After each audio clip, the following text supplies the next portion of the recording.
Well, here we are, Kevin Barker. 1 month. 1 month till we get to choose our own friends. Wow, we haven't done that already? 1 month left in the regular season. Yeah. 27 games. Man, it flew by, didn't it? Well, I think after the trade deadline, it's went faster than it did before that. Yeah, Yeah, no, it has gone. It's gone better. It's gone faster. It's gone or being more entertaining. The Jays will wrap up their series with the Boston Red Sox tonight at Fenway Park. Bowden Francis going out to the mound, and of course, you know what Bowden Francis's recent numbers are. They're awfully good. His last 3 starts, he's 3-0. He's got an ERA of 0.82, 3 walks, 27 strikeouts, a 0.36 whip. Opponents are hitting 0.070 against him.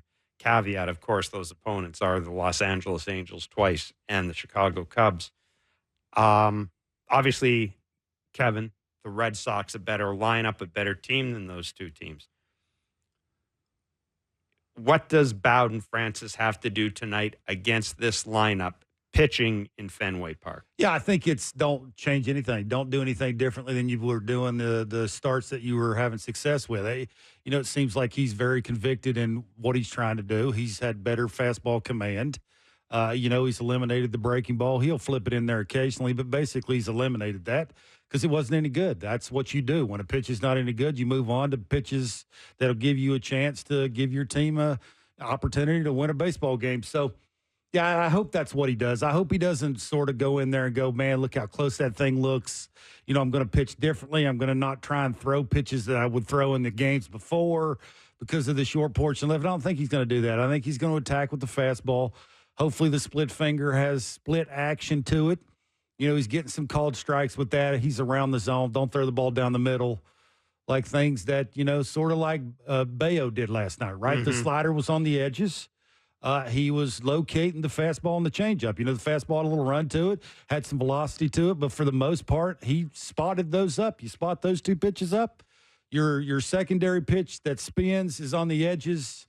Most of the time the other team's not going to get a bunch of hits. So, yeah, I hope he don't change a thing. That's sort of, I think, the blueprint going into tonight. You know what? We always talk about hitters going into Fenway Park and how sometimes hitters have a tendency to change because of the green monster. Yeah. Is it harder? I understand you haven't pitched, but I'm sure you've talked to pitchers. Yeah. Is it harder for hitters to not look at the green monster and go, ooh, or is it harder for pitchers to, look at that thing and go, man, I got that thing in my back? You know what? I'm glad you brought that up. That's a great point. I think we have a clip from Bassitt last night about making the change on the rubber. It's added to the mix of doing it at Fenway Park. So let's listen to that. Listen. This is Chris Bassitt last night. Yeah.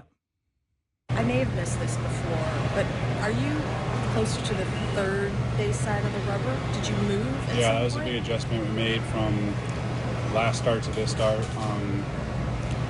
I would say, I don't know when I've ever pitched on the third base side, but I think obviously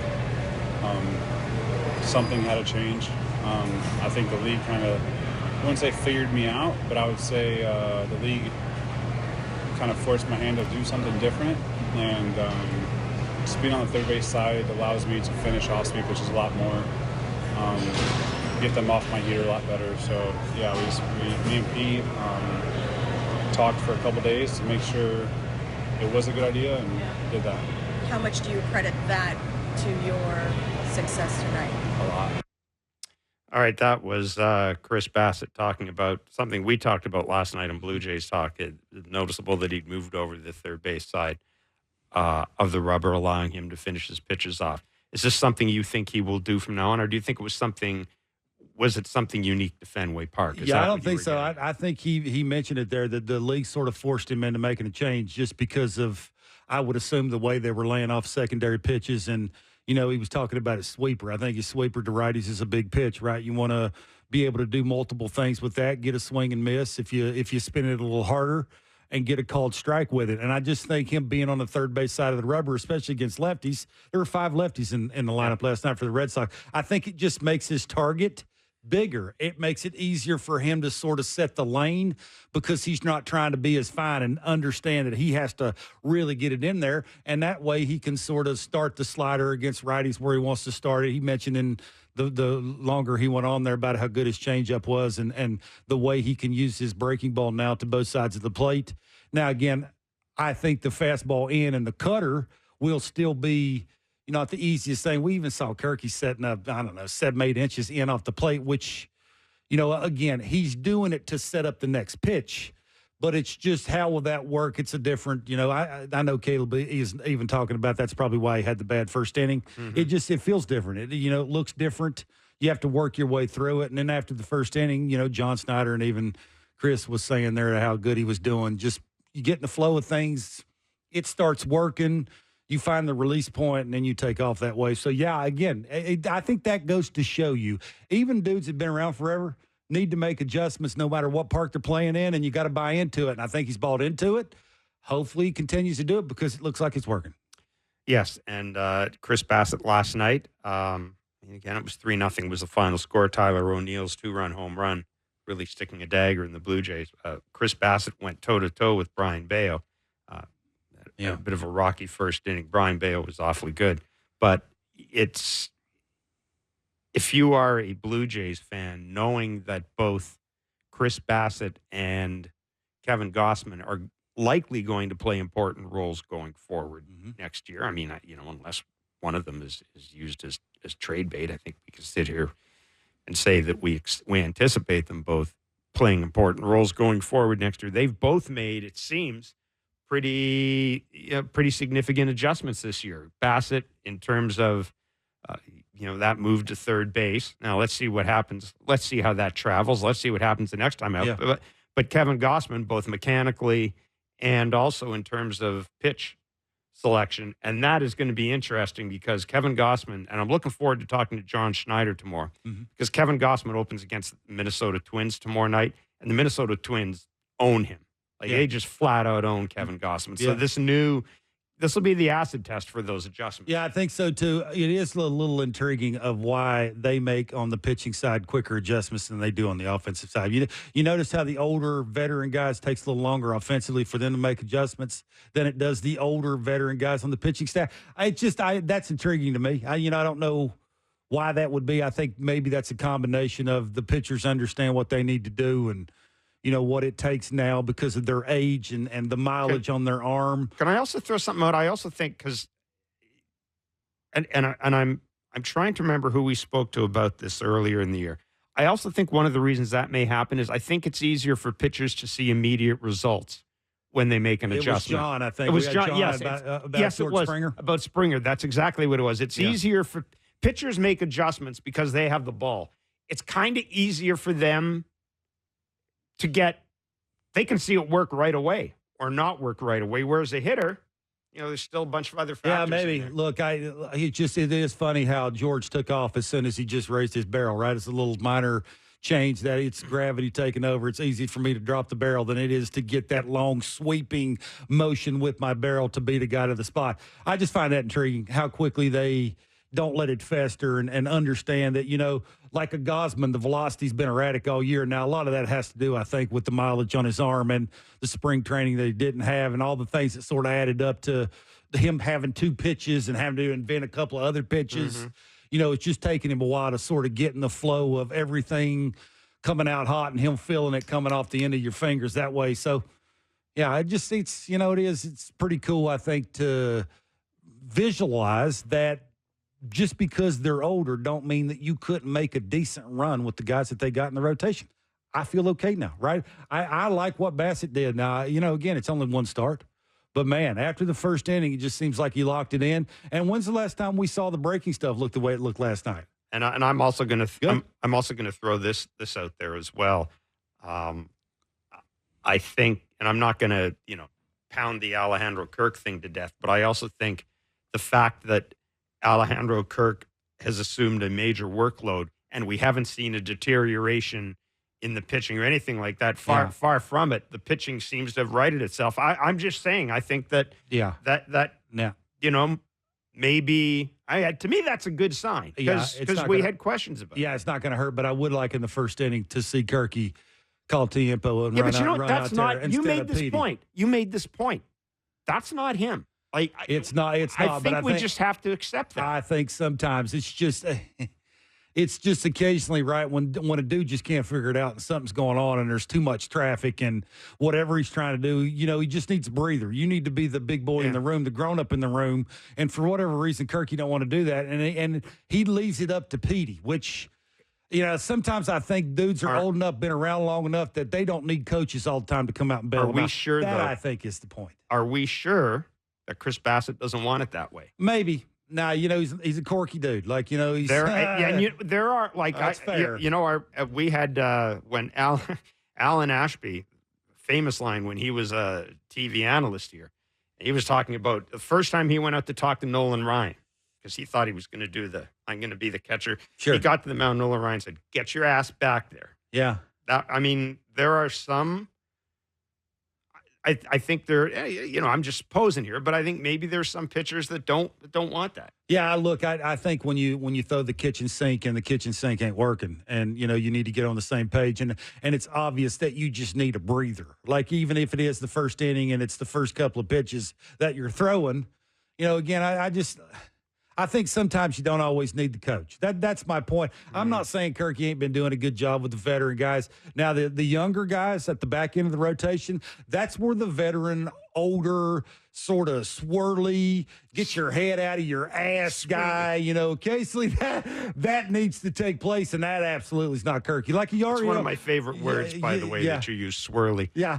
Good. Yariel absolutely needs that guy, and I don't think that's Kirky. So, yeah, again, I'm nitpicking here, and it obviously worked out. They got 2 hits as a team yesterday. That's why they lost. So, it is what it is. You like the adjustments. I like how quickly they make adjustments. It is just funny how they go home as a pitching staff and look in the mirror a little bit longer than the offensive side of the ball. So, again, I think maybe it has something to do with talent. Yeah, I think that. Was that rude? Shouldn't I not have said talent? No, I think that's fair, but I'm also going to throw this out there. If I'm a Blue Jays pitcher, I want to work in something. Who do I go to? Petey. If I'm a Blue Jays hitter, like whose door do I knock on first? Do I go to the offensive coordinators? Oh, he's not in. Do I go to the hitting coach? He's not in. What about the associate assistant hitting coach? He's not. You know what I'm saying? I'm sure everybody's got a guy. Uncle. I mean, it's been I'm just throwing that out there. I would like to see if there's going to be any kind of change. We have no idea. It is amazing that we have no idea. Isn't that amazing? Like we have no idea. No, they could blow this thing up. We have no idea if they're going to do it or not. They could go out and get 9 hitters. We have no idea. It is amazing. It's frustrating, but I've said this and I will continue to say it. I appreciate the fact that the Blue Jays front office is by and large leak-proof. I think it's good for business. It's good for baseball business. I don't have a problem. I don't have a problem with that. I am a little amazed that this goes back to. I keep saying this. Look at the official reaction to Shohei Ohtani signing with the Dodgers when it happened. Like it was very. We still don't know how close they got. The Jays don't talk about it. Mm-hmm. I'll tell you what, nobody says, very few people, I can't say nobody, that's a lie. Very few people say stuff off the record. That's one thing I'll give Mark Shapiro credit for. Yeah. Is this is a leak-proof front office, and I think in the long run that's good. I wonder at the end of the season when the president has his availability, what the message is going to be going in the offseason just when it comes to ticket sales. That I wonder, right? I mean, it's very quiet. I just wonder how open he's going to be about, enough's enough. Like, we need this, well, or, the writing's on the wall. No, he did say in his media veil last month, whenever it was it July or August? I made a note of it. He was asked about this. Here we go. It was on August 7th. He was asked, does losing hurt ticket sales? His response was absolutely.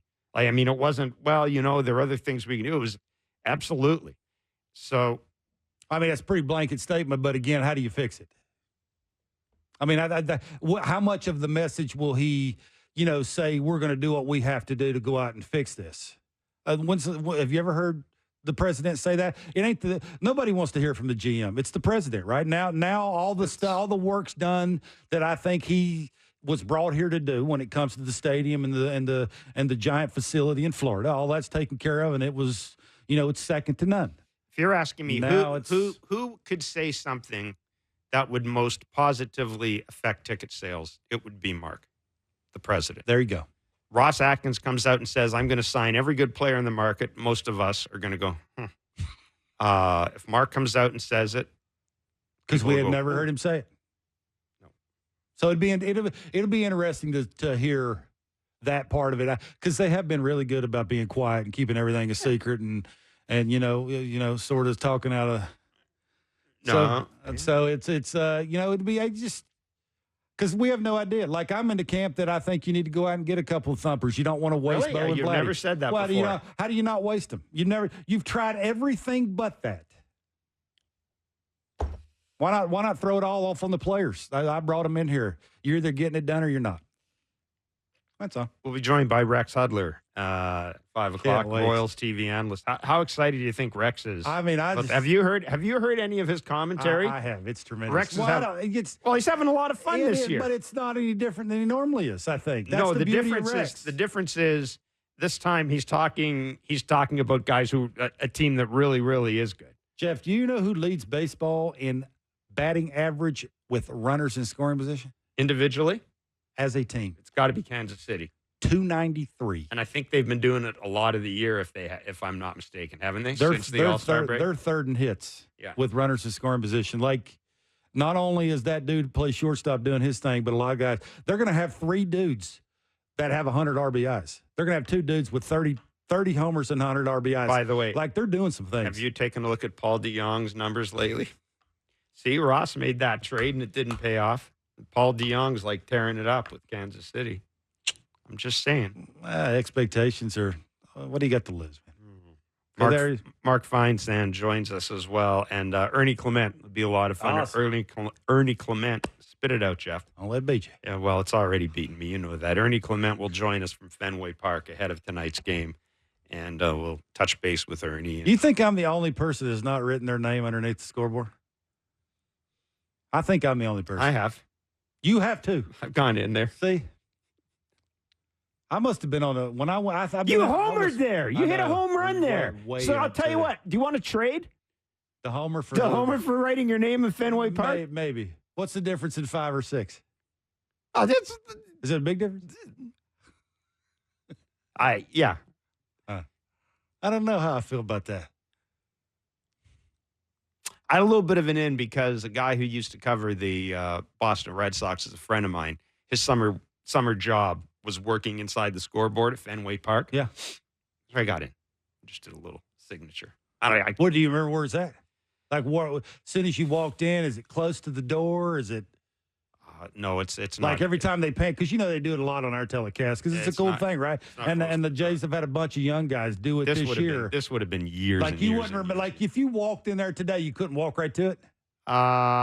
You know what? Honestly, I probably couldn't because it's so different. And I mean, I'm sure it's been written over.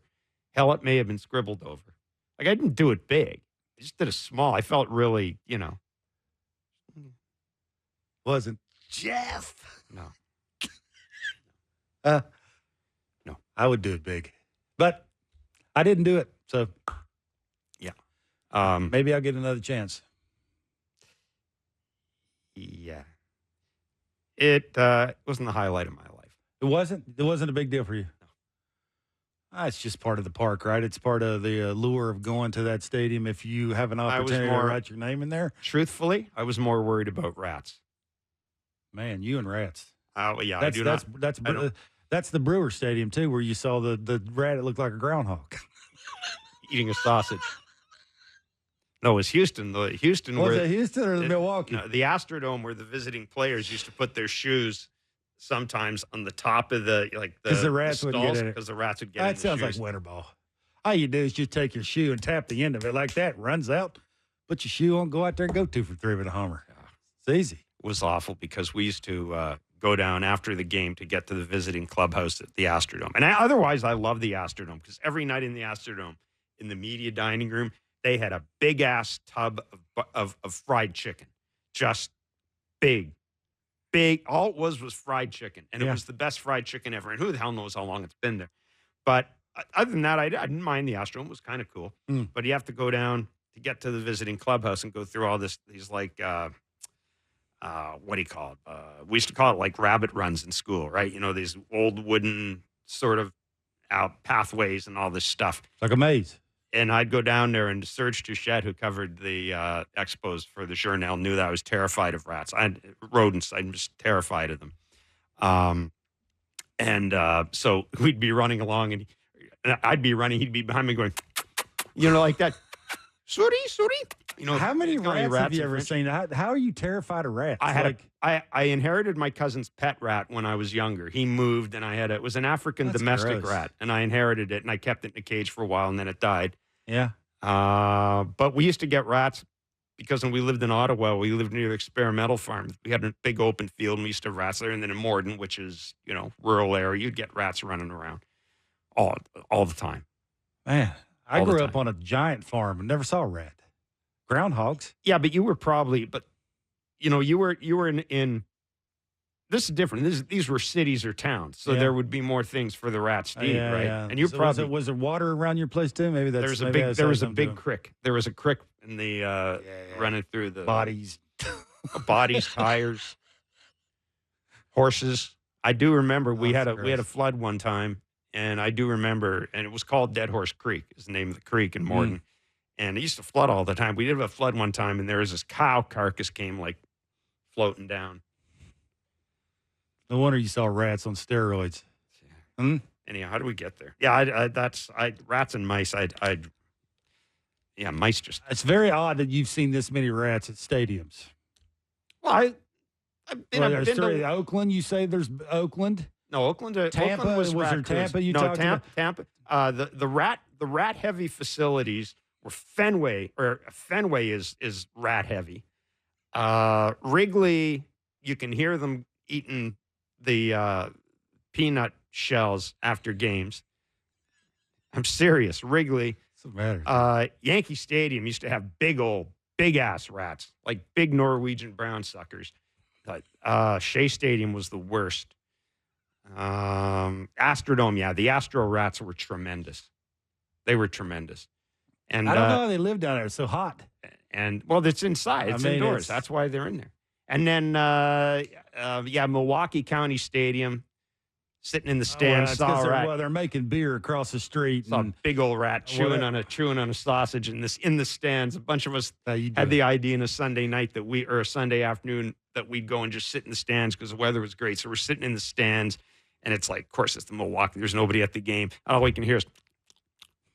We look down, and there's this big sucker, and it's got a sausage in its mouth. Maybe it's a possum. It was not a possum. I know possums.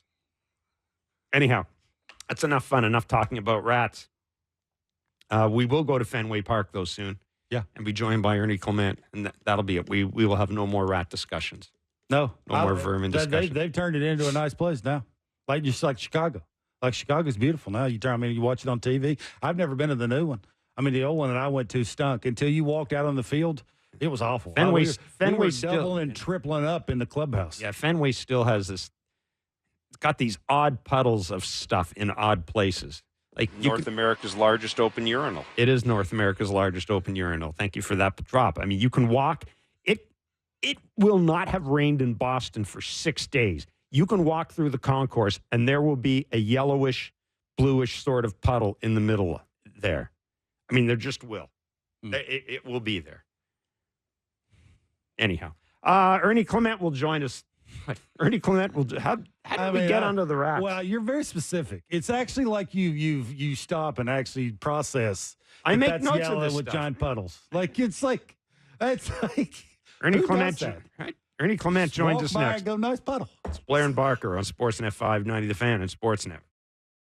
All right, welcome back to Blair and Barker. Did you steal my pen, Barker? Yep. It's in your book. It's my There lucky it was. 7:07 will be the first pitch tonight. Versus 7:10 at Fenway Park as the Jays You're take the on. leader of this. Oh, I'm definitely not the leader. You of are this. the leader. I'm sure not the leader. I've You talk first, I've so you're given- the leader. given. Well, that can change. I've given up those rights. I'll lead anything. The Jays and the Red Sox will wrap up their series. Bowden Francis Yeah. on the mound for the Blue Jays. Cutter Crawford for the Red Let Sox. me ask you a question. If Bowden has a bad start, you going to be down on Bowden? No. No. You think the Jays will? No. I think he's I think he's earned the right to run with us. I do too. I have no doubt about that. Absolutely. Based on everything I've seen. And He's a good dude. I root for him too. Yeah, I certainly do. Yeah. Speaking of good dudes, our next guest certainly fits in that category. Yeah. And not only is he a good dude, but he is having a really good run right now with the Blue Jays. He's Ernie Clement. He joins us from Fenway Park. Ernie, thanks so much for joining us today on Blair and Barker. Hey, I wanted to ask you this. People talk about you and they pay particular attention to your hitting. My friend Mr. Barker talks about how he loves your approach, just the simple swing, all that stuff. And I'm looking down, and your defensive numbers are pretty damn good too. Do you think you get enough credit for being a good defender? Well, thanks for having me, first off. But I don't know. I think that's such an underrated part of the game. I think Varsho has shown that you can really impact the game on the defensive end, and I just do my best to make the plays behind those guys on the mound. Ernie, how hard is it when you play shortstop to have different double play partners? It's interesting. All the guys that we've had out there at second base have done a phenomenal job. Now Leo's, starting to work over there a little bit too, and he's such a good athlete and such a good defender that, I'm sure when he gets at second, he'll be great. He's been awesome at short too. But you always think like your double play partners, like, your catch partner, the guy that you kind of do everything with. So when it's a revolving door, it's interesting. But like I said, those guys have done such a great job over there. It's been fun to watch. How different is it playing shortstop and third base in terms of your responsibilities during the game, in terms of things like positioning? Yeah, I think the shortstop is the leader of the infield, and there's a ton of responsibility that comes with that. But being on the left side of the infield, you can make a huge difference in the baseball game at either spot. So whether I'm at short or third or second or left, you got to be locked in every pitch. So the mindset doesn't really change. Ernie, now that you're playing mostly every single day, which one of you had to work the hardest on, your defensive side or your offensive side of the ball? It's interesting because, early in my career, defense kind of came naturally and easily for me, especially when I was with Cleveland. I played a lot of third base, and I never really played there, and it came very naturally. And they kind of let me go out there, and they were like, "Hey, you haven't played us on there. Just catch the ball, throw it to first base, and keep it really simple." But this year, I really struggled in the beginning of the year with my defense, and that's never really been a thing for me. So, I've worked really, really hard at that, and continued to work on the offensive end, and I still have a long way to go on both sides. So it's been fun working. What helps you on the offensive side be such a good bad ball hitter? I'm just aggressive. I know what pitches I can do damage on. Definitely know what pitches I can't do damage on. I know what pitches I shouldn't be swinging at. Sometimes I do swing at them, unfortunately, but I'm just aggressive if they're trying to do damage and trying to impact the game. And I'm not a guy who walks a ton. I feel like I have a pretty good idea of the strike zone, but walking has not really been a part of my game this year. So I got to hit my way on, and I got to drive guys in. Yeah, I would think trying to cover that many quadrants, you would have to have something like a certain part of your mechanics, like a trigger. What is, because it's very hard whenever you're so simple at the plate. It's very hard to notice what your trigger is. with saying that, being able to cover those different quadrants, is there one thing when you walk to the plate you tell yourself, just do this, everything else will follow, and I'll be able to get the barrel where it needs to go? Yeah, I try to keep it as simple as possible. I mean, people are always like, how do you cover the high pitch and the low pitch? And it's just not. It is impossible. One time I'm facing a guy who throws the ball up in the zone. Other time I'm facing a guy that throws down in the zone. I know what the pitcher's strengths are when I get in there, and I'm trying to take that away. And a lot of the time you see a guy who is going to pitch to their strengths. And if it's a sinker baller, they're going to be working down in the zone. If it's a guy with a good heater up in the zone, that's kind of where they're going to go. And then I know my strengths, so I know I hit. I can hit anything if it's in the middle of the plate. So that's what I'm looking for. Okay, I know for a little while you just mentioned that you try and simplify it, and I would think you sit fastball, get athletic, and you sort of adjust to the breaking ball. But it is amazing when you look at your numbers. You're hitting 265 off the fastball. You're hitting 269 off the breaking ball. Explain the breaking ball thing to me, right? That, it just seems like you tend to be able to lay off the pitcher's pitch breaking ball that allows you to get a hanger or one that you can do damage on. How have you been able to do that? Yeah, well, I think early on in the season, I was hunting fastballs, and just when you're not playing every day, you can't miss your pitch. So I was looking for heaters, and when I got them, I did damage on them, and I think the guys that we were facing made a quick adjustment, and it took me a little bit to adjust to that. I think I was hitting sliders pretty poorly and chasing bad pitches early on in the season once they figured out I was all over the fastball. So, it's just it's a cat and mouse game, and I'm still trying to make adjustments, and it's team to team too. Like last year in the minor leagues, you play a team 6 games in a row. This year it's you play 3 or 4 games in a row against the same team, and they pick up quickly on your tendencies. Ernie, I'm wondering, you've got a lot of younger teammates now, obviously, guys that have been called up. You're also, you're a little older than them, but you're also not necessarily that far removed from the minor leagues compared to some of these guys. Do you find that you're able to relate to them a little more? Maybe because of that, that they come to you more because, they have a little more in common, right? No disrespect to Vladdy. Oh, yeah. But they got more in common with you than they do with Vladdy. Oh, yeah, absolutely. I'm kind of in the middle of, the veterans and the young studs coming up. So I can kind of relate to both. And I try to be there for those guys because I remember coming up and just being a wide-eyed kid who had no idea what the heck was going on. So, they handle it a heck of a lot better than I have in the past. So testament to the young guys. They're freaking awesome. I know you're really, really good friends with Davis. How have you been trying to support him when things are not going well? Yeah. It's hard. I mean, he handles it like a pro, and it's cool to watch him work every day. And the kind of person that he is, it's obvious to me that this is just a hard part of the game of baseball. It happens, and I try to tell him, like, dude, I went through it way worse than you have. So my lows are way worse than his lows. So I think I had like a 450 OPS in 22. So, he's staying positive and working through it, and he's showing up every day with a positive attitude. And, you got to pat him on the back for that.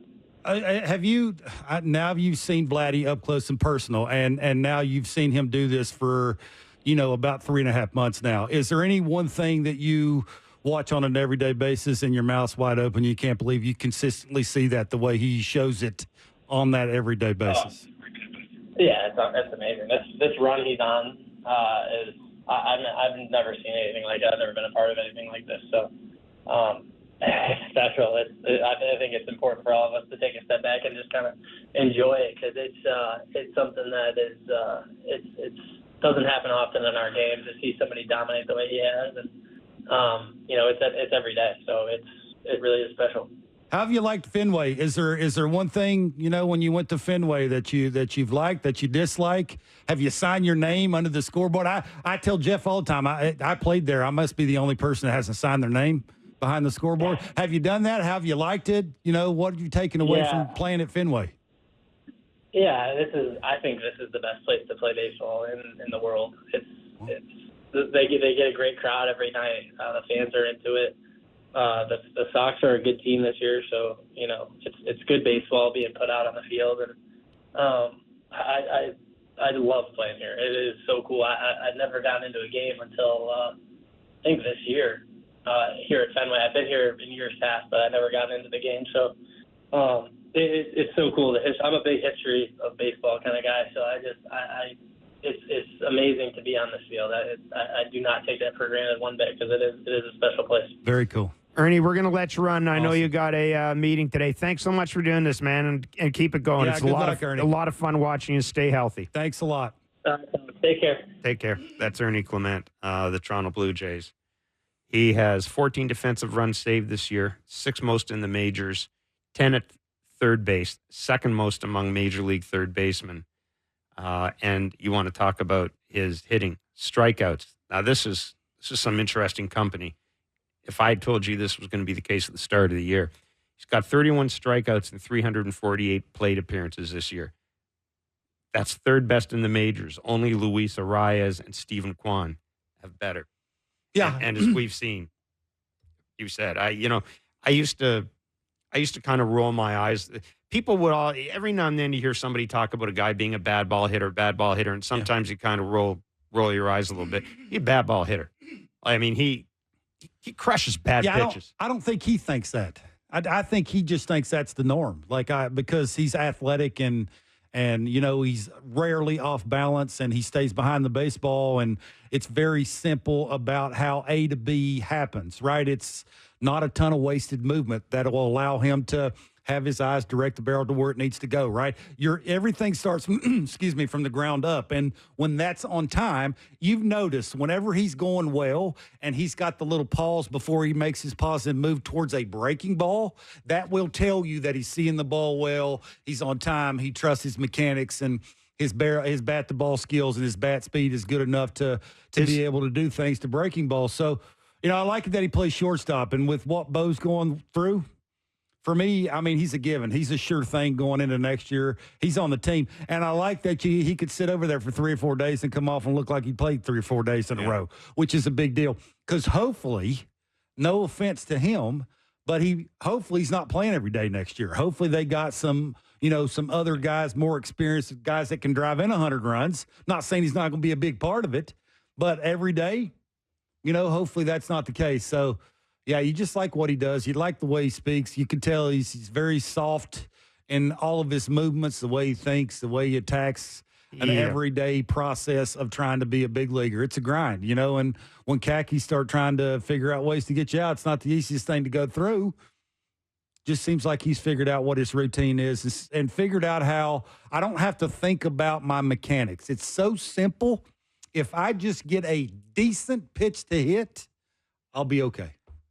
When we talk about bad ball hitters, why do we always seem to talk about height versus up and down versus inside outside? The most time when you talk to people that say so-and-so's a bad ball hitter, you're going to people think, okay, that means he's going to handle the low ball or the high ball compared to in and out. Now, up and down is very easy to have a bad swing and still have a productive at bat.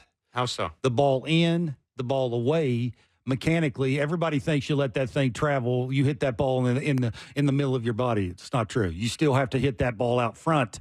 Mechanics and timing have to be almost perfect. Up and down, I can get away with being a tick early, a tick late. I can get away with my barrel being a little off. Maybe I cast. Maybe I'm just slow with my hands. I'm gripping the bat tight, too tight. Something's up. At least if it's middle, up, or down, still gives me a chance if I'm somewhat inside the baseball to fight things off and give myself a chance. I think that's sort of why the conversation is it's more up and down than in and out. In and out's very hard. I mean, you look at Vladdy. Like Vladdy now, because of the way everything's happening out front, it's just no quadrant he can't get to. When earlier, that's a lean back, a alligator arm rollover to the third baseman because he's messing around with some things mechanically he probably shouldn't do with his lower half.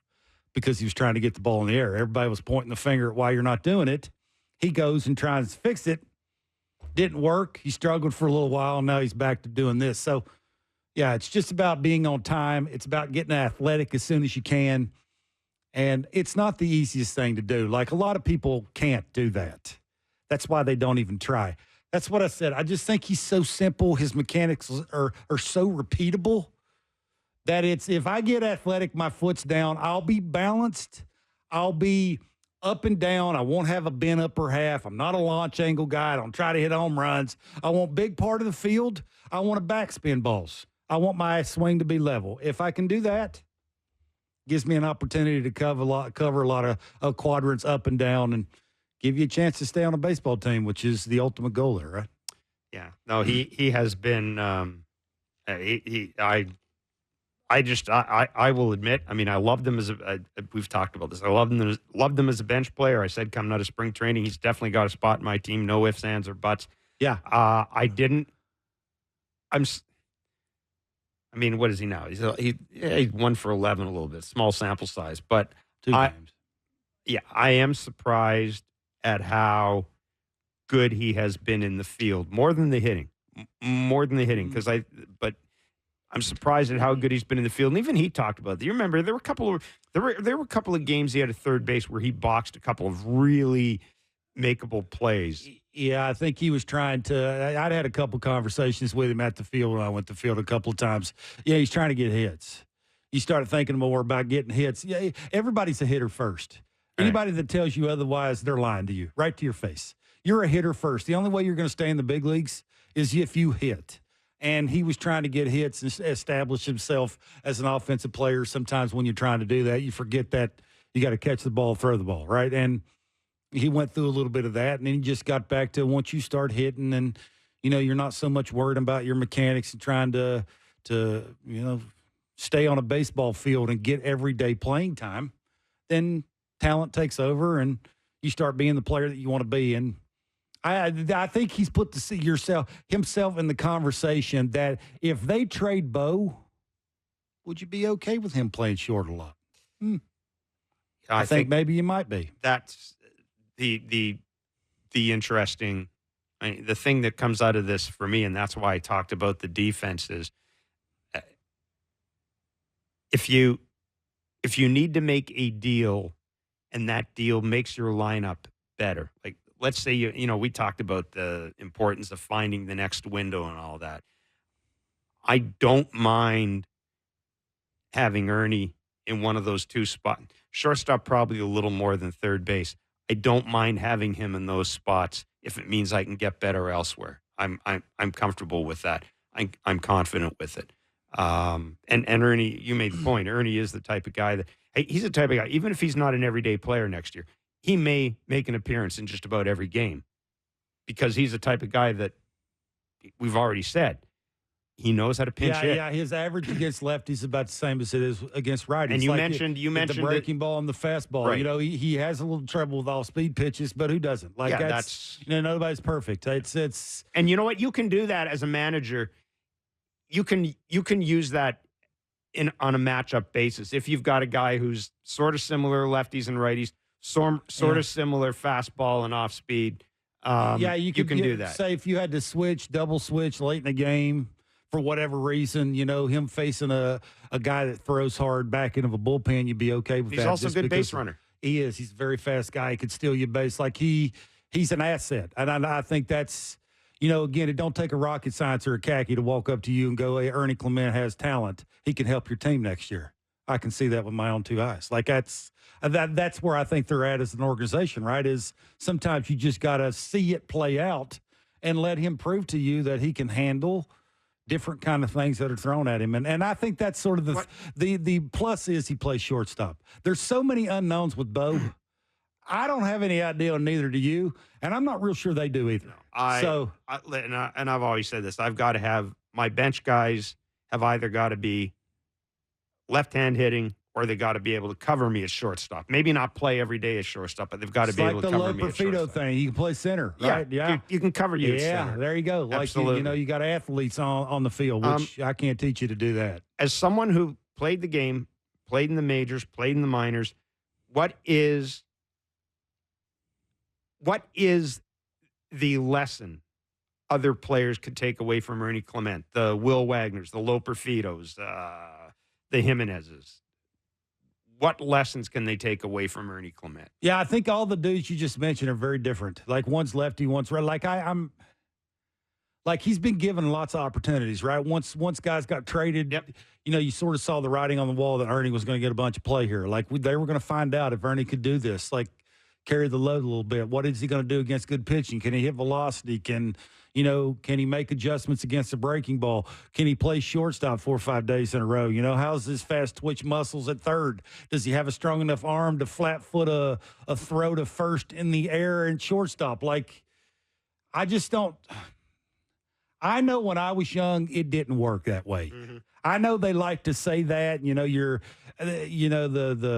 little conversations and the group hugs and the dugout. I just think the only way you learn is to actually get an opportunity to go out there and figure it out on your own. I'm just not sure. I don't think there's a good solid answer to that, because I think all them other guys are totally different. Like Wagner's different than Ernie. Loper Fito's different. Loper Fito's an extra base hit guy. Davis Schneider, that's why I asked the question. He's going through it like, you got to give the organization credit. When I played, he'd have been gone a month ago. Plain and simple, end of story. Like, sometimes you just got to let a dude go down and take a breath. And I'm not sure the organization's doing him a solid. I mean, man alive. Like, he just looks lost. Like, when's it just going to be enough of being lost at the big league level? We're at the point now. It's August 29th. Jeff, it's a giant. I haven't looked up the numbers lately on what his. How much time is left in the AAA season now? It's about the same as it is at the big league level. I mean, he's got plenty of time to go down there and still, keep forgetting they changed that. Trying to figure things out. And I mean, I can't even remember what he's been lately. And for whatever reason, the internet's slow here, which is funny in itself. He's 2 for his last 40. He's 1 for his last 18. Jeff, he's 12 for his last 85. 2 for 40 with 21 punchies. Yeah. Jeff, like, man, they're as nice and that mustache is cool as it comes. And then there's 2 for 40. And he looks 2 for 40, right? Mm-hmm. Like, he looks like he has no chance. When is just a guy and a grown-up in the room just say, we're going to do this dude a solid? We like him enough. Let him go down and catch his breath and just walk away from the 19 hitting coaches. I do know that's what's happened to do. I mean, it is knocking on each cage. Man, I told you this, Jeff. 2 for 40. I mean, basically the slumps at the big league level for the Blue Jays are mind-boggling. Yeah. That's for me why the hitting coaches for the Blue Jays got to go. Like, I think we've been nice enough and we've tried to massage our way around. I don't want to ever see anybody get fired, but how long does it have to go, Jeff, before you just say as an organization, uncle? Like, there's too many, and the ones you got ain't working, period. It's just that proof's in the pudding. Whether you believe in batting average or not, Jeff, .50 mattered when I played. Like, over 15 games, that mattered. You all right? Sometimes it's just mind-boggling. Speaking of mind-boggling, the Kansas City Royals. How about the Kansas City Royals? Rex Hudler joins us next. It's Blair and Barker on Sportsnet. And Sportsnet 590, The Fan. I'll say this for the Kansas City Royals, Kevin Barker. They're not going to be backing into the playoffs. The Royals are currently a game back in the American League Central, which is the toughest division of baseball. It's one of them. Take a look at the standings. They're going to send 2 wildcard teams out of that division. That doesn't mean that's the toughest division in baseball. Anyhow, they're in Houston to take on the Astros. Their schedule is Astros, Guardians, Twins, and Yankees. Next 13, yeah. Next 13 games for the Kansas City Royals. Rex Hudler is Royals TV analyst. He joins us on Blair and Barker. Mr. Hudler, this team now, I mean, what? They're attempting to be the 3rd team in baseball history to lose 100 games and then get in the playoffs the next year. You must be having some fun. Oh, come on, fellas. Great to be with you again. How the heck are you? And man, oh, man, do we got action. It's so fun. And you know what? Hey, last season was a tough and challenging year, especially broadcasters trying to polish a turd. It's not easy, when you got guys that are out there, young guys, missing cutoff men, not throwing strikes, walking the park, a bunch of BDHs. BDH for me stands for brain dead heaver. So we had a lot of those guys.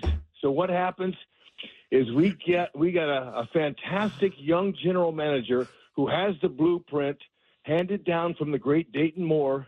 His name is J.J. Piccolo. He and owner John Sherman got together and said, guys, we've got to do some magic here. We've got to be able to bring some players in here that can help us compete. We want to build a stadium. We want the fans on our side, but we need a winning team. And bam, man, they went out and filled out a coaching, the pitching staff, the starting staff, picked up a few relievers to go with the already talented infield of Junior and Garcia and Massey and Pasquantino. But it's the first year we ever had Vinny full time, and we sport the only 3 hitters over 90 ribbies and soon to be 100 there are in baseball. So this offense came to life. And in the starting pitching, you got 5 quality starters all year long, ERAs under 4, and most of them are under 3.5. You tell me, starting pitching wins games. When you got 5 starters, you're going to win. It's changed their whole complex around. You talked about Vinny Pasquantino. His average with runners, and I didn't know this, his average with runners in scoring position is 360. That's second in the majors behind Bobby Witt Jr. at 393. And, oh, by the way, Sal Perez, the old dude, he's 4th at 344. So you've got 4 guys hitting, or 3 guys hitting over 340 with runners in scoring position. Jeff, it's mind-boggling to me. I told our fans, and I live in Kansas City year-round now for 12 years in a row now. For 12 years we've been living there, and I told our fans, folks. They got new pitching. They're all sinker ballers. We have a great infield. Just those 2 commodities alone will help us go worst to first. And they laughed and they're, what? Are you kidding me? I said, it happens a lot. Now, depending on our offense and how many runs we score.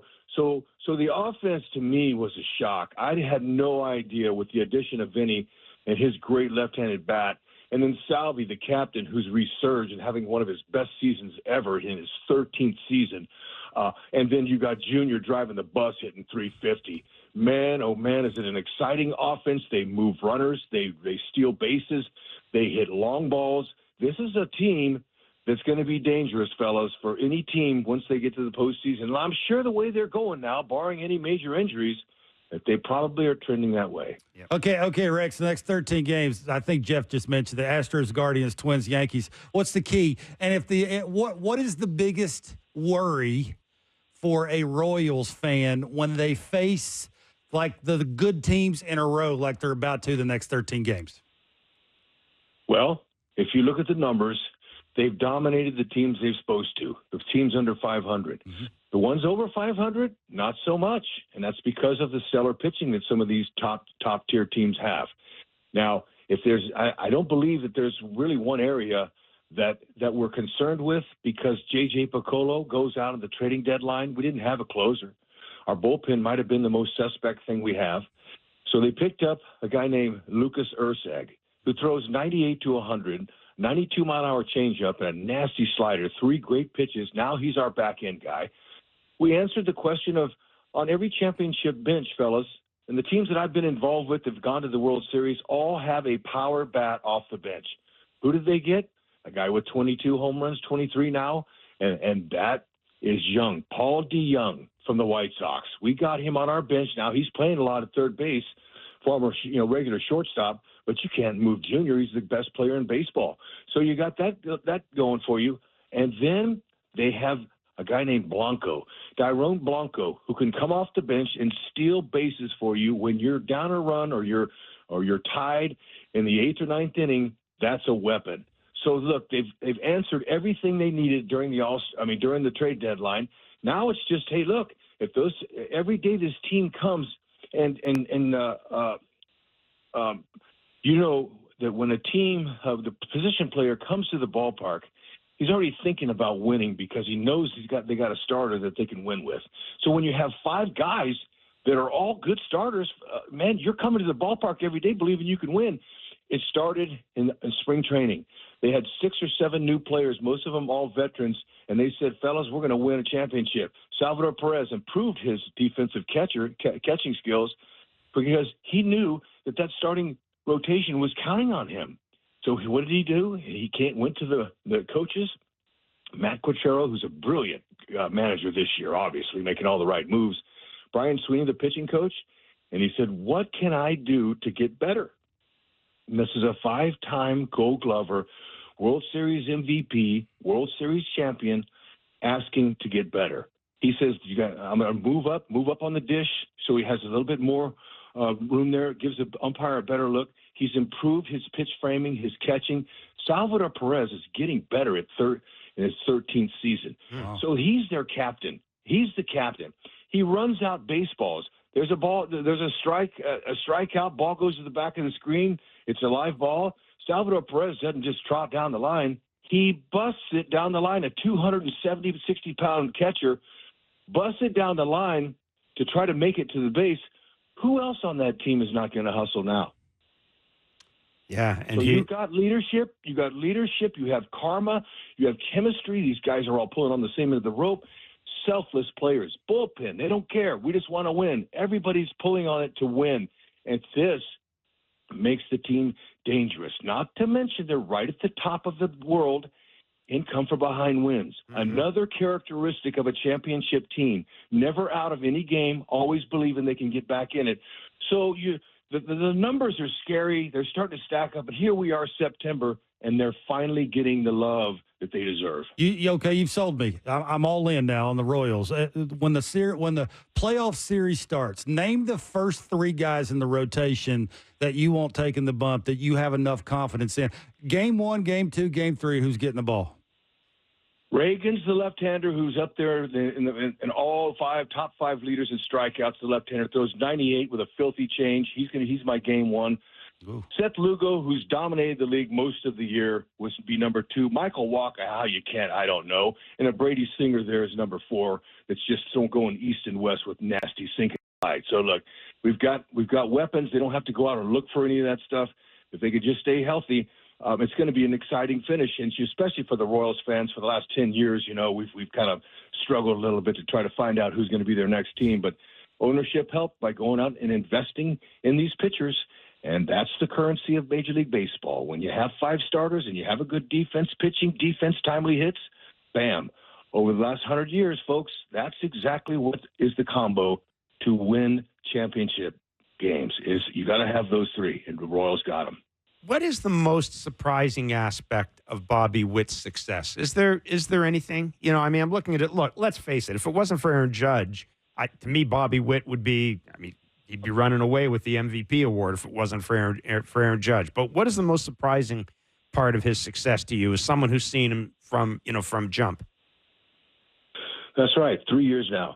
Yep. I think probably is his defense. His defense, after the first year, he had a hard time slowing everything down because it's the speed of the game. When you're 21 years old, it's really fast. So it took him a little bit of time. His fielding metrics were not impressive, weren't good.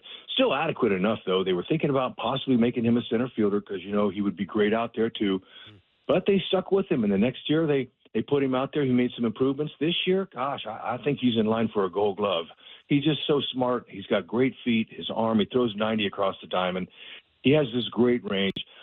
My former teammate Ozzie Smith is the greatest shortstop defensively in the world, and always has been. And, Junior has similar defensive skills, not quite the athleticism or acrobatics that Ozzie had, but offensively on the other side of the ball, he hammers baseballs out of the yard. And last year he hit a 98-mile-an-hour heater inside for his first walk-off and first grand slam in his career, and that's when he became Bobby Baseball. This guy, I had to talk to Donnie Mattingly, my former teammate and the real Donnie Baseball, in order to get that nickname approved. And he said, Hud, We love that kid. That kid is amazing. So he is Bobby Baseball, and he can hammer the ball, and he goes deep. He gets hits down the lines. He's a triple machine. This guy's dangerous, and he's the kind of hitter you do not want to get up and go to the concession stand when he's hitting. You're going to time yourself, just like every manager, opposing manager does, is they look where he is coming up in the lineup because he's devastating, dangerous, hitting 400 at home. So it's a lot of fun, fellas. We're really enjoying it. We're not getting too cocky. I can get cocky because I'm not a part of the team, but I'm one of their salesmen. But it's a lot of fun, and we're just continuing to take it one game at a time. And that's what I mean. Looking ahead at these next, the rest of the season, they could care less about next week in Cleveland coming back to our house. They are focused on that starting pitcher tonight and win the game tonight. And when you have that mentality, you're dangerous. Rex, before we let you run, the three teams in that division, Minnesota, Cleveland, and Kansas City. Who do you think wins that division? I'll just ask you point blank. Who do you think wins that division? The Twins have had our number. We've had a hard time beating them. They already have the tiebreaker on us. We have the tiebreaker over Cleveland. We dominated them, and they still got 3 more games left with us. I just don't see Cleveland a better baseball team than the Royals are. Right. The Royals blew them out of their park. They were lucky to win yesterday's game. We were going to sweep them until they lucked out with a 4-run inning. It had some bloopers and doinkers. Minnesota's going to be a challenge. Their starting pitching's good, but they're missing that one kid that just got hurt, that right-hander who dominates us. So he's out. I'm going to say, honestly, the Royals, they're on a roll. They're young. They have everything to gain, nothing to lose. Minnesota was picked to win the division again. They've won it the last 3 years. The Royals, guys, this could be worst to first all the way through. Rex, really good of you to join us, man. Thanks so much. Terrific insight as always. Enjoy the ride. I know you will. Oh, man. Go Royals, fellas. Hey, thank you so much for letting me on with you and your great fans. Man. I love them. All right. You're the best, man. Be well. See you, buddy. Rex Hudler joining us, Kansas City Royals analyst. Drop the microphone. I mean, you didn't get the word out. Boom. So the Royals already mentioned the third team ever to make the postseason after a 100-loss season following the 2017 Twins and the 2020 Marlins. Both of those teams qualified as wildcard teams, though. That means the Royals could become the first team in history to win their division following a 100-loss season. Like, that's a 34. So far, they've got a 34-win improvement right now. Yeah, I think their rotation, Rex is right, is off the charts, really, really good. What are they? They are third in ERA for starters. I mean, that's a giant deal. I think their pen is still probably their biggest weakness. They're going to have 2 dudes that hit 30. They're going to have 3 dudes that drive in 100. Who's been wanting to have that in the American League East with a team that we cover every day? I mean, that's how you do it, right? You have great starting pitching. You have 3 dudes who can thump. Yeah, you look back to that Kansas City Royals team that beat the Blue Jays in the ALCS and went on to win the World Series. And that team was a lot of pitching, a lot of defense. These guys just crushed. How about Brett Cecil not getting hurt? They'd have won that thing. How about that? I tell everybody. I mean, it's true. It is fact. True. It is true. It is. How dare you try and cover first? We don't even. I mean, that's they're winning the World Series, by the way. You do know that, right? Who, the Royals? No, the Jays. If Brett Cecil doesn't get hurt, they win the World Series. The World Series. Absolutely, they are. Absolutely, they are. Listen. It may not be taking a lot of effort to win it either. No, the way they were running. Yeah. Boy, that's interesting. I wasn't aware that the Royals were actually thinking of moving Bobby Witt Jr. to another position, which I find interesting because we've talked about this a lot. Derek Jeter's first couple of years in the Yankee system, he made like 50 errors his first year. Yeah. They wanted to move him to the outfield. And no, a lot of people in the Yankees, but I mean, there was a real split in the Yankees organization. Ultimately, leaving Jeter at shortstop. You could understand why the Yankees would be wanting to do that because it's the Yankees. Yeah. The Royals, when they drafted him, they had really nothing but time. Like, you got time to let it play out. Yeah. I mean, let the kid tell you if he can play shortstop or not. And now all of a sudden, once you got out of your own way and just let the kid run out there and try and figure it out, now all of a sudden, I mean, he'll be there till he's 100. Like, that's, Look, is he your runner-up AL MVP? Yeah, I think so. Yeah. I mean, the Judge is running away with it. I mean, it's not even going to be close. But he'll get some votes. He's got 185 hits. That's 19 more than Arias. His average is 13 points higher than Judge. He scored 114 runs. That's 6 more than Soto. He would be the first player, could be the first player to lead Major League Baseball in hits average and runs since Albert Pujols in 2003. Listen, Aaron Judge is going to, but if Kansas City wins their division, I mean, he's got to be. He has to be what? He has to be the runner-up. Yeah. At least. What's that saying? If you're not first, you're last? Yeah. Well. That's Vladdy. Just saying. What'd you do that? Nobody cares. What'd you have to Well, do nobody there? cares about second place. It's like Talladega Nights. You ever seen that movie? No, I have not. It's tremendous. No, that's a Will Ferrell movie. I give it a hard pass. I hate you Will do? Ferrell. I don't Well, like of course you do. You don't like fun. You're fun police. No, I'm not the fun police. You are. You're fun. I stomped my foot on fun. Will Ferrell's overrated. He's done a lot of real bad movies. You gotta be in the mood. Every once in a while, you're in the mood to hear things like polish. I mean, Rex is tremendous because that's basically what we've been trying to do for the last month and a half. So we feel his pain. Yeah. And the problem is though, every time we finish polishing one turd, another one comes up. Anyhow, flows to the top. Try it and keep your job at the same time. Yeah. The Blue Jays lineup. Yeah. Let's just move on. Well, you know what you do if you're half the show. You say, "So Kevin, what do you think?" That's what you do. I figured you out. My back is sore from carrying the show. The Jays lineup is out. Springer, Varsho, Guerrero, Horwitz, Barger, Clement, Loperfido, Jimenez, Brian Servin behind the plate. Brian Servin has caught Bowden Francis's last 2 starts. 7-10 is the first pitch. There you go.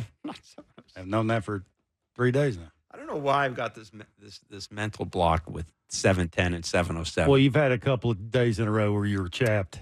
Yeah, I was chapped. Yeah. Well, I'm still chapped. Well, I just don't understand that. Well, I mean, there's stuff's complicated. Yeah, I bet.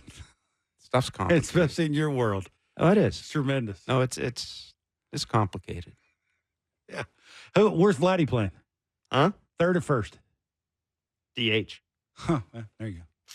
It is funny how he's DHing more now that he played third a couple of times, right? It's funny how that works, they've also, right? I think they also, Addison Barger's at third base. I think they tonight. I mean, I don't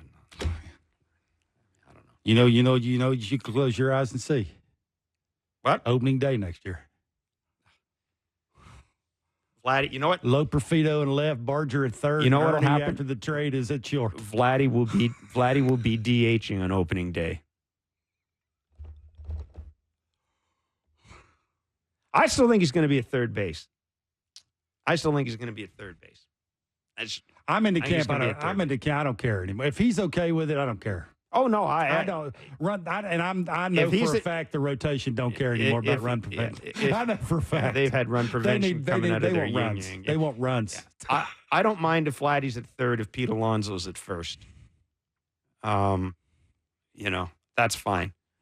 Can't be Christian Walker. Can't be putting Christian Walker at first and put Vladdy at third. What's this thing with Christian Walker that you've had all along? He's one of the first basemen. He's right-handed. He hits homers. He can drive in runs. I mean, he's done it before. I don't have to teach him how to do it. That's what it is. Okay. Like you don't overthink this thing. Like you see, can they do it? That's what you look. Have they done it? Am I going to have 19 hitting coaches telling them how to do it? If that's the case, you don't bring them in here. Like it's simple now. It's not. You don't rocket science this thing. It's a direct look, see numbers. Can you run, produce? We need 2 spots in the top 5 of our order. We need 2 thumpers. Yeah. If George Springer is a must at leadoff, and I'm assuming he will be because of who probably will still be the manager, then it's 2 through 5. 2 of them ain't here yet. Because if Horwitz or Barger or Ernie or Davis Schneider, that screams 4th or 5th place. No offense to them dudes. It's facts. It's the reality they're in now. I mean, I can't disagree. But then you talk to, like, who we had on yesterday, and you start thinking about Wade David Sampson's thinking, and, boy, you could close your eyes and see that too, no? I mean, could you? Yeah, you could see that too. I honestly, I have no idea. I'm in the camp you're in. I have no clue which way they're going. I mean, again, and then you start to wonder if they don't re-sign the president, how would that change things? Because then you made a good point yesterday to David. Why would I care if I trade Vladdy? If I'm leaving, why would I care? I mean, that's, I'm sure part of Alex Anthopoulos' thinking behind going all in 2015 is my ass is I'm out of here. Why would I care? I'd leave it up to them to make Jeff up. Hoffman turns into a Cy Young Who candidate. cares? I'm out. That will be very intriguing. I tend to think that I know the Shapiros very well as a family because I've known them since I was old enough to pick have an agent. Yeah, that the integrity part of the game and yeah, you would hope that that's still a part of it, but there is that flip side of it of where you don't respect what I've done. Okay, I trade him. I trade both of them pitchers. I don't see that. I don't see it either. But I don't see that. You're hearing David talk. But they would have to know one way or the other, writing on the wall, of whether they're coming back or not. No, you would surely think so. I mean, it would be respect to the president with what he's done to the field that everybody goes to and that $1 billion facility in Florida. Like, it's second to none. Both of those. The Rogers Center's legit. It's legit now, and he has his thumbprint all over that. So that I hate to drop that word process, but that may be the where it starts, right? Ben Nicholson-Smith reporting that Bo Bichette did agility drills on the field at Fenway Park today, said it went well. He's taking grounders. The Jays are not rushing, but they are pleased with his progress. Bo's got something to prove, in my mind. Okay, this is reality. This is interesting because today is August 29th. Remember last year in this time when the Angels basically dumped everybody on waivers. Mm-hmm. There's less than 10 players on the waivers today. Today's the deadline. Tommy Pham, Robbie Grossman, Travis Jankowski, Nicky Lopez. This is Kylie McDaniel reporting, according to sources, are the players on the waivers. I know one of the things MLB talked about was all these teams dumping. Well, you could do it, not know they're doing it, right? So anyhow, I don't think there's any Jays that do that too. Mark Feinsand is MLB.com's executive. What? It's right there, bud. It doesn't say he's their executive reporter. He's also an MLB Network insider. The Milwaukee Brewers, another Brewers, man. Mark Feinsand joins us next. It's Blair and Barker on Sportsnet 590 The Fan and Sportsnet. The Jays will wrap up their series with the Boston Red Sox tonight. We'll be doing Blue Jays talk following the game. What are you looking at me like that for?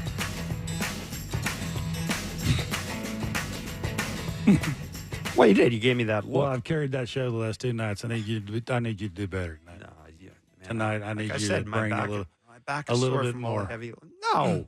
My back is sore from all the heavy lifting. You've been the turd that Rex is talking about the last 2 nights. Yeah. That's facts. No question about it.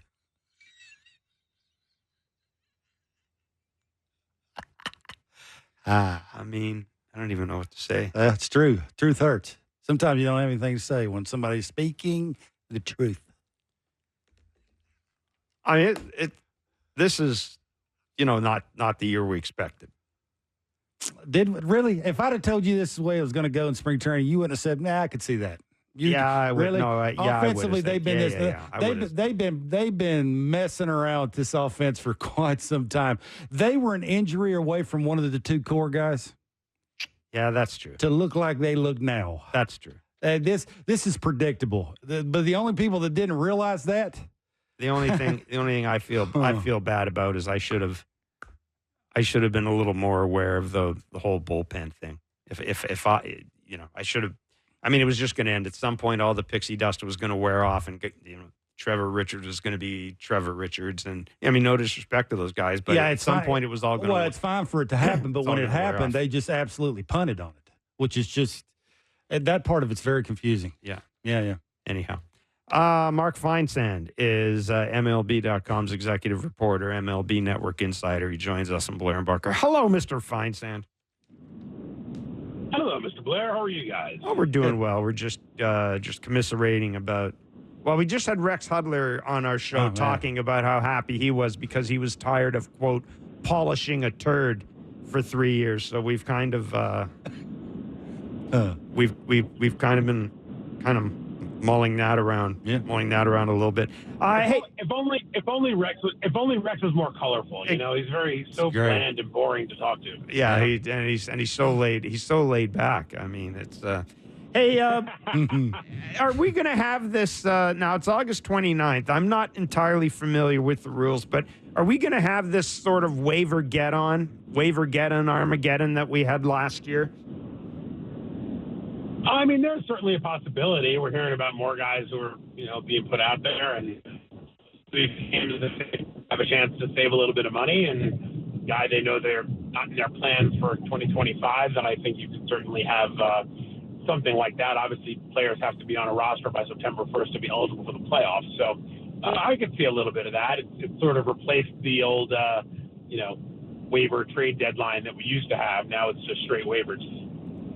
Mark, is there an obvious name going into the offseason for the Blue Jays to attack or go after hot and heavy, probably not named Juan Soto? Yeah, I think Juan Soto is going to be his own little unique market. Yep.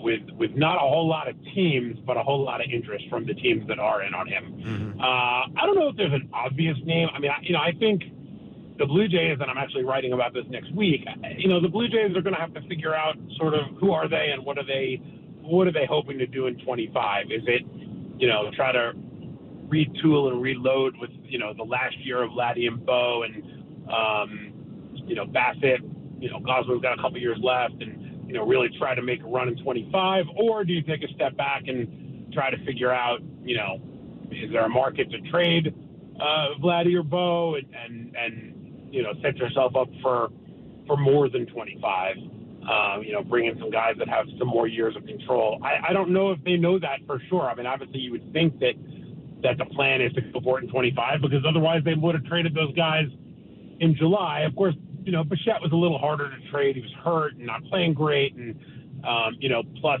when you try to trade guys in the offseason, theoretically you have more teams involved because it's not just the contenders. So I don't know that I would say that there is a definitive approach set yet. And if there is one, I don't know that we know it yet. But I think if their goal is going to be try to contend in 25, then maybe you look at some guys who you can get on 1-year deals or 2-year deals and try to supplement your roster with guys around it. Maybe look at some pillow contract type guys, guys who are coming off of maybe not a great walk year, but are going to look to try to establish themselves to re-enter free agency a year from now. I think there's a number of ways they could go. Yeah, you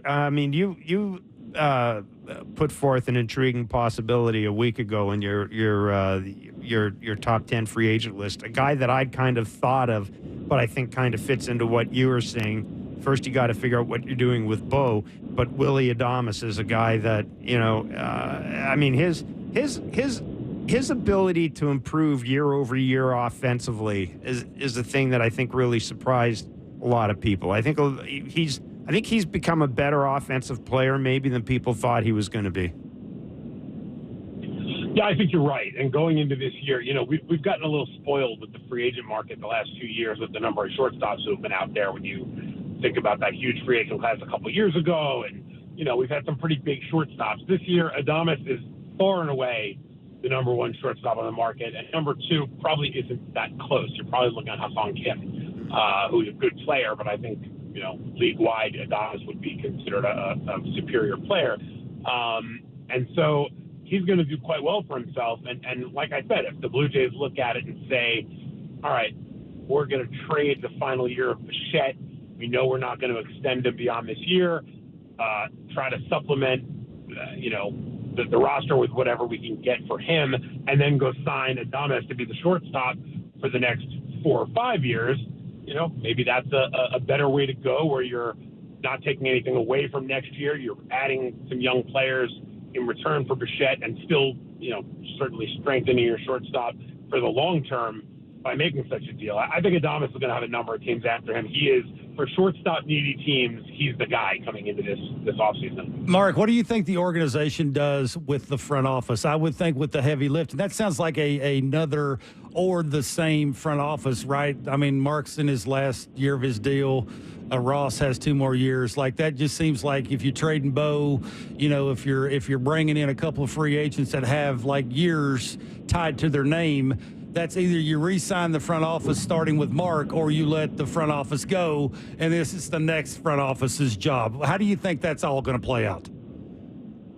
Yeah, I think they're going to get another year. I think when they didn't trade those guys in July and, sort of made it their mission that they were going to try to bounce back in 10 and 25, I think you would have to think that Ross was the one who pitched that plan and got the okay to do it.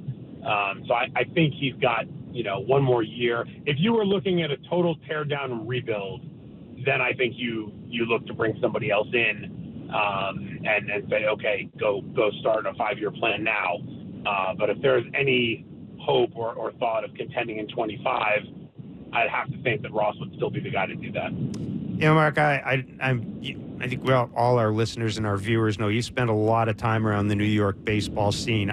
You're a perfect person to ask what Aaron Judge is doing right now. I mean, I'm not going to ask you to rank the 3 best things you've seen since you've been around New York baseball, but can you kind of give me an idea of where it would rate in terms of individual accomplishments? Well, I think it probably has to be number 1, because when you think about the years that Alex Rodriguez put up, now in hindsight, they're all tainted by PEDs. 05, 07, his MVPs in those years, and then, sort of coming back in 09 after he was busted, there was certainly a cloud over him then, and then, going forward with the biogenesis stuff. So you sort of knock Alex out. Roger Clemens with his 20-win season in 2001 was pretty impressive, but again, you have that little bit of a cloud over that.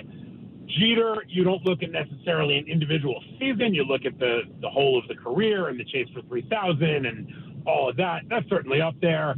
But in terms of like a concentrated time period, I can't think of anything, frankly, that compares to what Judge is doing. I mean, you looked at what he did 2 years ago when he broke the AL home run record and won the MVP, and you're like, well, that's going to be the best year of his career. And somehow he's outdoing himself this year. And even if he doesn't end up hitting 62 or 63 home runs, I think overall this still might be a better year. Hitting 333. The most astounding stat that I saw the other day, and I went and looked it up because I wanted to make sure it was true.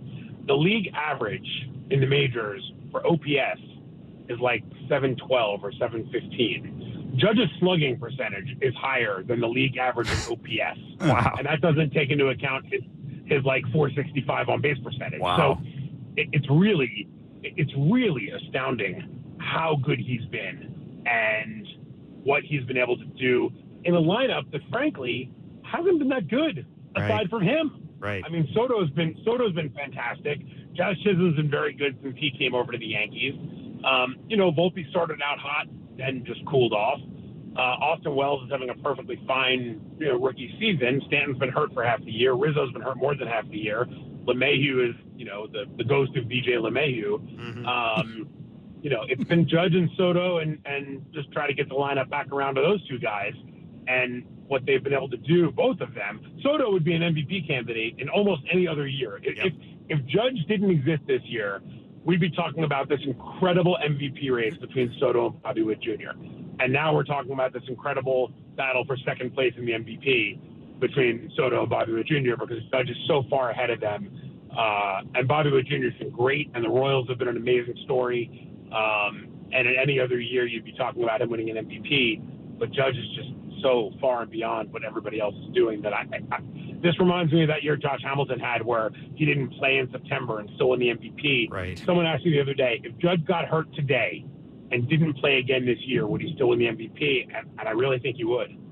It's pretty hard. The weight of his numbers are, they're hard to overlook. Yeah, it is crazy. I mean, it will be interesting to see if he ever gets pitched to in the playoffs. Like if I do the John Snyder thing. I don't care. Like if Soto beats me, okay, fine and dandy. I'm not letting the dude that can hit 70 homers beat me.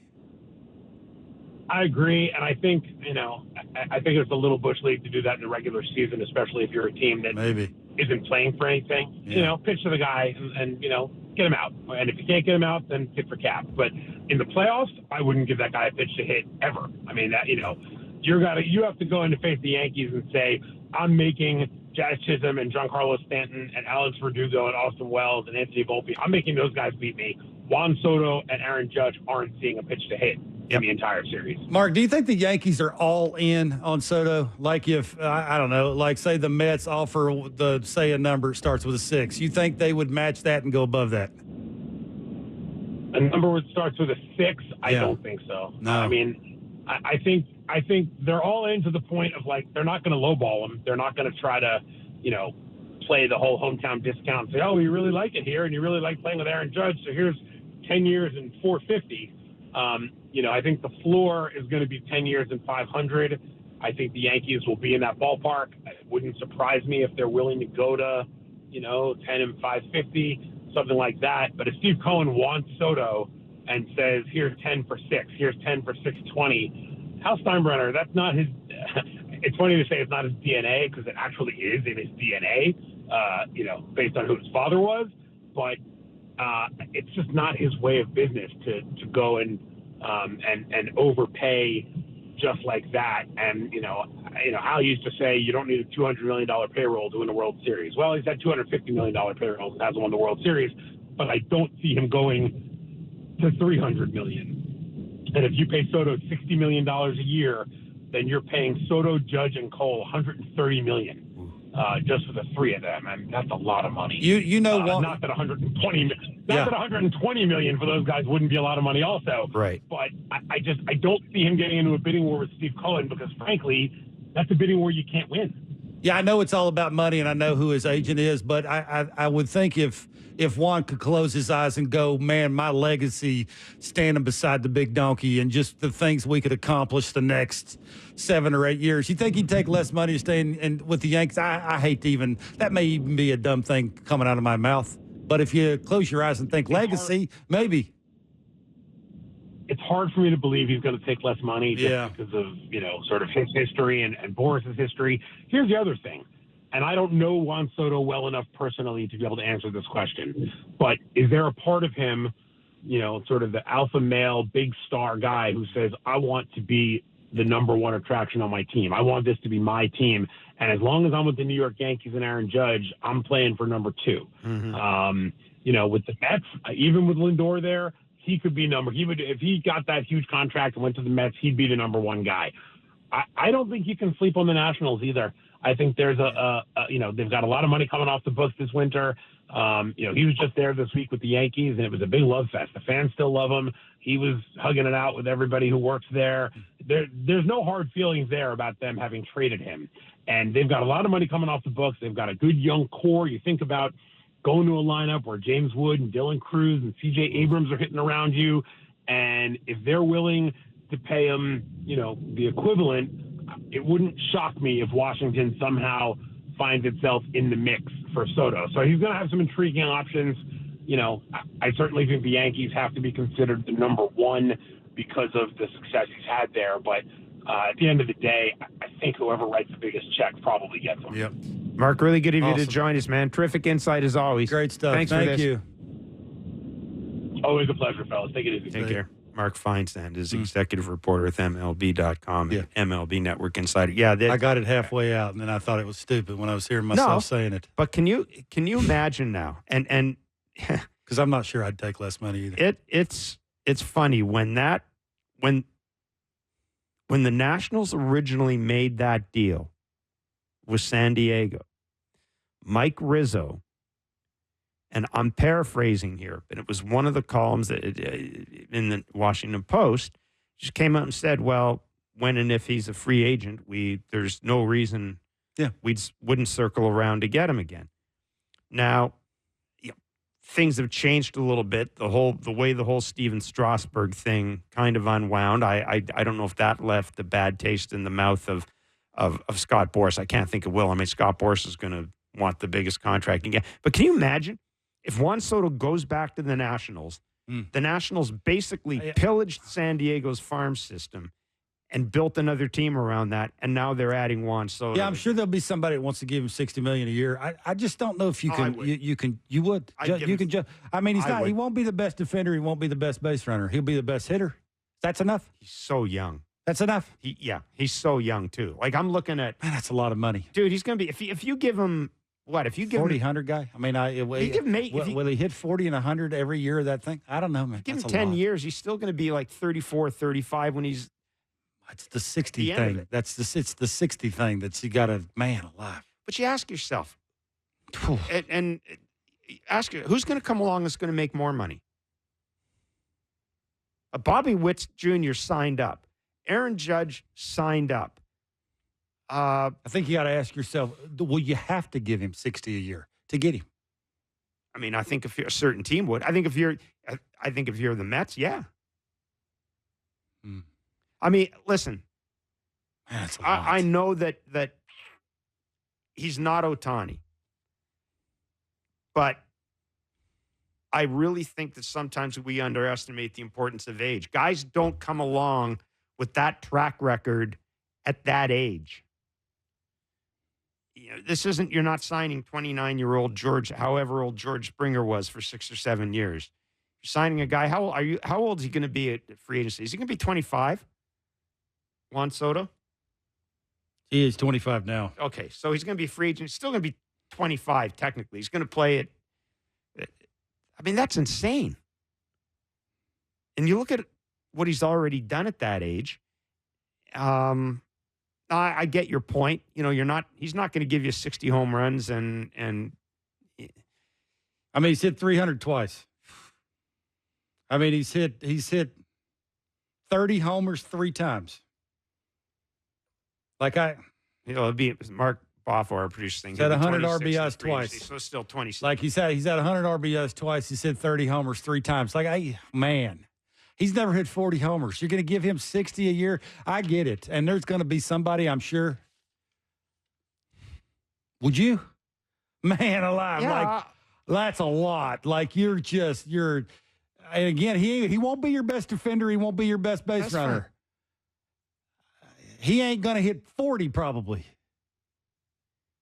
I mean, that depends on the ballpark too. Like, I think he'll hit 40. He'll hit 40 this year, but 2 reasons: because of the park he plays in, and because of the behemoth that's hitting around him. But he ain't going to have that hitting wherever else he's going. That's the other thing. Man, it's a lot. The other part of this equation is, and this is why I think the Mets figure in, because you are right. If you go out and sign Juan Soto, you have to have enough money left to sign somebody else, or you have to have a minor league system that's good enough.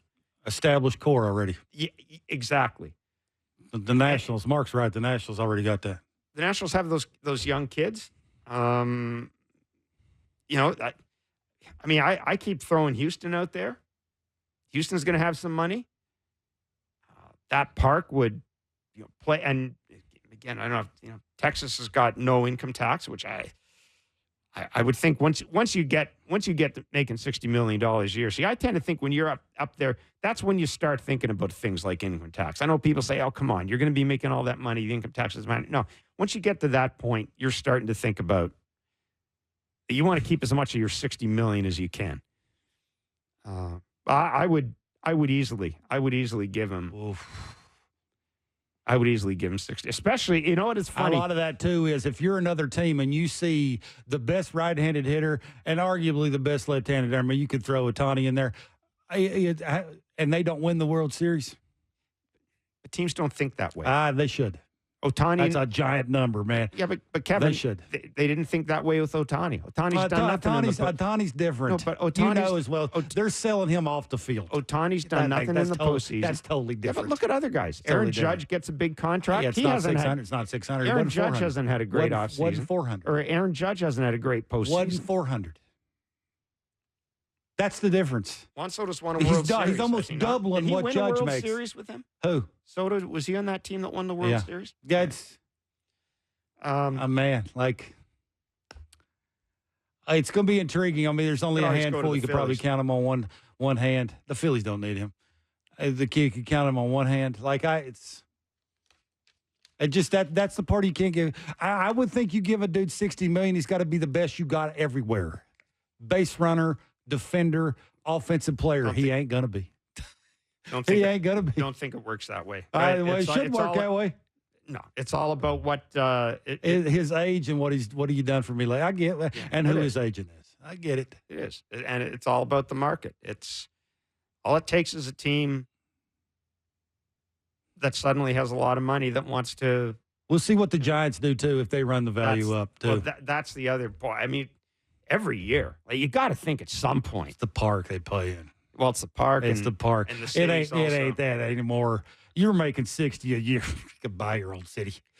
you could figure out where you need to live to get around that. I think when you list things and you look at city taxes, I mean, if all the money is equal, if all the money is roughly equal, if all the money is equal, you're going to go to the place where you have less hassle. You just are. And you start talking about legacy because of how much money you make. It will go down because of the park you play in. There's only one dude who didn't care about that, and that was Barry. And then there's everybody else. The balls don't carry there. I mean, that's Judge. Judge's getting a bunch of cheap homers going the other way in that little small porch in right field in Yankee Stadium. Like, it's a fact. It really is. And now you're going to the biggest park in baseball with the wind that just plays, and it's cold year round. I don't know. That's always, I understand why they didn't do it, because the view is great and all that stuff. Dome. That's one place I've always thought, Absolutely. I've always thought if you could have stuck a retractable roof on that place, can make a difference. But I want, as a baseball fan, I want Juan Soto to stay with the Yankees. I would love to see Juan Soto and Aaron Judge sort of, I know it'd be hard in the AL East, but I'd love to see them as teammates going forward. I would love to see how that goes. And maybe a lot will depend, if they do win the World Series this year. Yeah, I wonder Things what will that. change. It may not. If you win the World Series, the Yankees may say, "All right, we got our World Series with them." Yeah. Adios. I'm with you. That's what I'm saying. I can't get past what Mark said about the 60 a year. Man, it's only money. It's only money. It ain't only money when it's 60 money. a year. It ain't. That is it for us. We'll be back to more from 4 to 6 Eastern. Huh? Tonight, you bring it. Yeah. We'll have Blue Jays talk following tonight's game. We'll be back tomorrow. Enjoy the baseball.